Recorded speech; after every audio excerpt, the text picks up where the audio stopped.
ओम गं गणपते नमः। आप सभी का आपके अपने चैनल हिंदी स्टोरी बुक पर बहुत बहुत स्वागत है। आप सभी पर ईश्वर की कृपा सदा बनी रहे। आज इस वीडियो में हम शुक्र प्रदोष व्रत कथा सुनेंगे।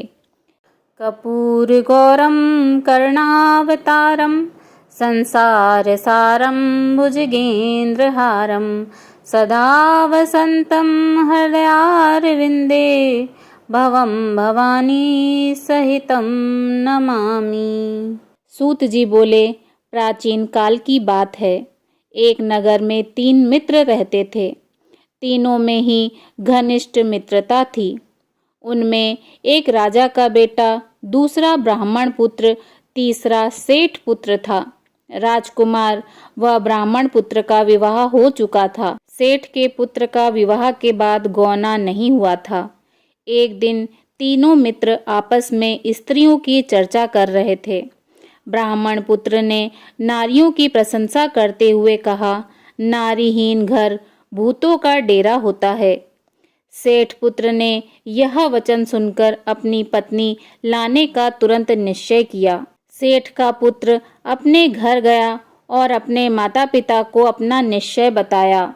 उन्होंने बेटे से कहा कि शुक्र देवता डूबे हुए हैं। इन दिनों बहू बेटियों को उनके घर से विदा कराकर लाना शुभ नहीं।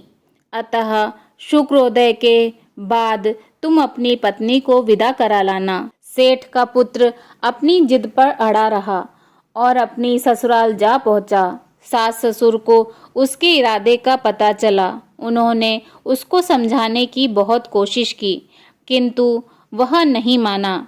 अतः उन्हें विवश हो अपनी कन्या को विदा करना पड़ा। ससुराल से विदा होकर पति पत्नी नगर से बाहर निकले ही थे कि उनकी बैलगाड़ी का पहिया टूट गया और एक बैल की टांग टूट गई। पत्नी को भी काफी चोट आई। सेठ पुत्र ने आगे चलने का प्रयत्न जारी रखा। तभी डाकुओं से भेंट हो गई और वे धन्य धान लूट कर ले गए। सेठ का पुत्र पत्नी सहित रोता पीटता अपने घर पहुंचा। जाते ही उसे सांप ने डस लिया। उसके पिता ने वैद्य को बुलाया। उन्होंने देखने के बाद घोषणा की कि आपका पुत्र 3 दिन में मर जाएगा।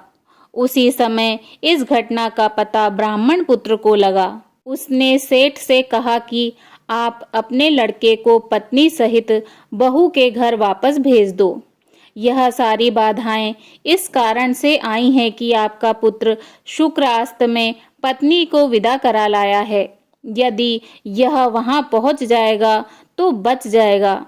सेठ को ब्राह्मण पुत्र की बात जच गई और अपनी पुत्र वधू और पुत्र को वापस लौटा दिया। वहां पहुंचते ही सेठ पुत्र की हालत ठीक होनी आरंभ हो गई।